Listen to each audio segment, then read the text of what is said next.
My name is Janie, and my informative speech is about a really cool thing I found going down the rabbit hole that is Wikipedia, and that is myself, King Tut, Otzi the Iceman, Nefertiti, and the Buddha all have something in common, and that's our stretched ears.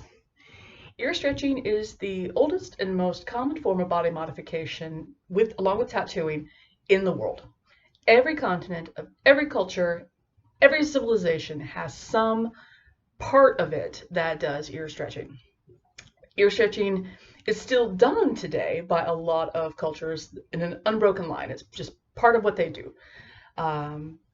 Most of Americans tend to think of ear stretching as kind of a young person thing, which isn't true because I didn't start stretching until I was 40, or it's part of a particular genre of music or subculture that the kids today do. But in fact, it's been around forever. And Otzi the Iceman actually is a really good example of that. This is a Stone Age prehistoric Iceman found in the Alps, and he had stretched ears. They were about 8 millimeters, as a matter of fact, one of the most common sizes.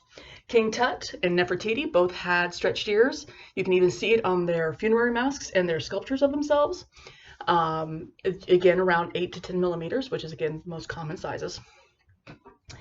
And the Buddha is really well known for that. He's got those long stretched ears from back when he was a prince and he wore heavy earrings and they stretched his ears down, which is an indication of one of the most common ways that people did stretch their ears, which was to put really, really heavy earrings or rocks or whatever in to stretch it through the weight. I'm actually going to teach you a better way than that. Whenever you look up on the internet anything about stretched ears, you're going to find some very horrific photos of really bad infections, earlobes that have split. It's just not pleasant. And people have talked about how painful it is, or what are you going to do about work and other such things. And we're going to address that. So it doesn't have to be a horror show to stretch your ears. In fact, I stretched my ears. I found it to be very pleasant, a lot of fun. I was very excited whenever I sized up and I got to see more of the hole emerging. It was really a fun process. The problems is that, one, people tend to stretch too fast. They use cheap materials, which can cause ear infections. I speak from experience.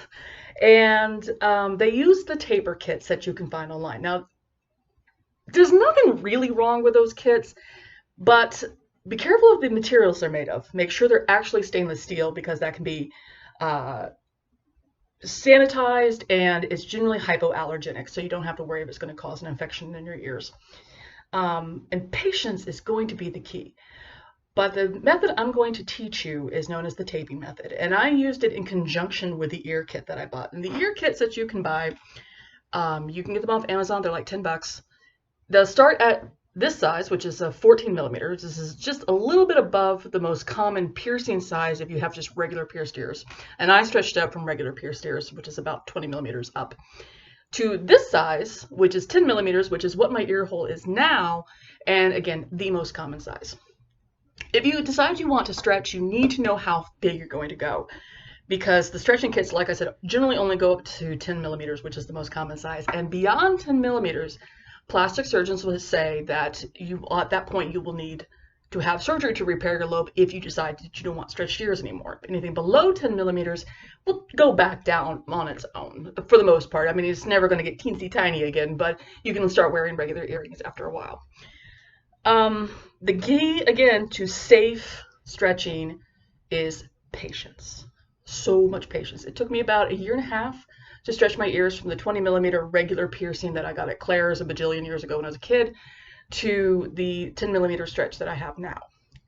And once you decide what size you want to go to and you get one of the kits, what I recommend is also going to the store and getting plumber's tape, or you can order from an adult shop bondage tape. Bondage tape is made specifically for skin, but I didn't have any problems with the plumber's tape, and this was only $1 and I got it at Walmart. You're going to take your first little plugs, you're going to be so excited, and you're going to do what's known as the taping method. You're going to get a little bit of that plumber's tape, just enough to wrap around once or twice. This is actually a little too much. And you're going to take your little plug, and you're going to just very gently wrap it around once or twice. Now I'm going to actually wrap around a lot because, like I said, this is too big. But as you can see, it's just a very simple method of wrapping it around. Once you have it wrapped, you're going to use jojoba oil, vitamin E oil, something like this, which is known as holy butter, which is vitamin E oil, jojoba, and beeswax. I use a homemade thing of olive oil, castor oil, vitamin E oil, and a little bit of tea tree oil because I have very sensitive ears, to rub onto my ears beforehand.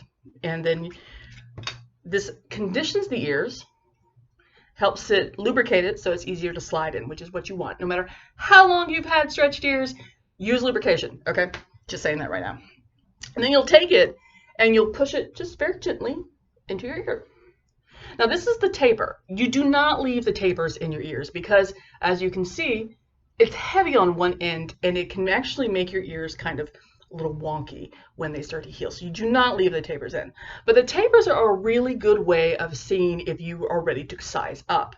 So after you've gotten your little plug, say almost next to the next size, go ahead and take your taper, push it in. If it doesn't go in easily, you're not ready. If you need just a teensy bit of pressure, maybe a little bit of a sting, you're ready for the next size, and that's cool. And then you'll just take the next size without any tape on it, put it in your ears for at least 2 to 3 weeks. That way it can heal up. In between the wrappings, you're going to want to wait at least a week. I usually wait at 2 just to make sure. And then you need to keep your ears clean. So every time you take a shower, take your earrings out and then wash yourself as you normally do. Again, put some more jojoba oil or whatever on, rub it back in a bit, and then put them back in.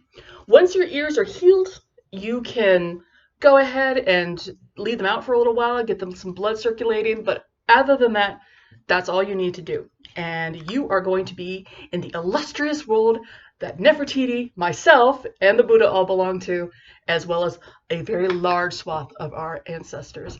And I hope you enjoy the journey.